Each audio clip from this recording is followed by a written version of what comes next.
هاو نیشتیمانیانی بەڕێز ئەم کاتتان باش. خۆشحاڵم کە پێتان ڕابگەێنم کە بودجەی 2021 عێراق لەلایەن ئەنجومەنی نوێنەرانی عێراقەوە پەسەند کرا. هیوادارین کە پەسەندکردنی بودجەی 2021 ببێتە مایەی گەڕانەوەی سەقامگیری بۆ ئابوری عێراق و ببێتە مایەی باشترکردنی دۆخی دارایی عێراق و هەرێمی کوردستانیشەوە.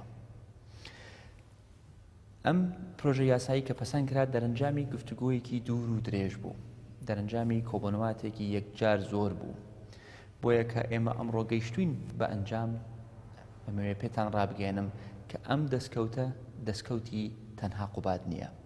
دەستکەوتی تاکە کەس نییە، دەستکەوتی تاکە لایەنێک نییە، بەڵکو دەستکەوتێکە بۆ هەموو ئەو بەڕێزانەی کە زۆریان کەم بەشدار بوونە لەم پرۆسەیەدا، لە بەڕێز سەرۆک کۆمارەوە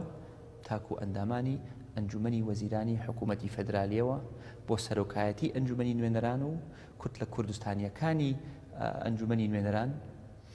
بە هاوپەیمانی هیوا و پارتی دموکراتی کوردستان و یەکێتی نیشتیمانی کوردستانەوە و بە تایبەت ئەندامانی لیژنەی مالی ئەنجومەنی نوێنەران کە زۆر ماندوو بوون بەم پرۆسەیەدا.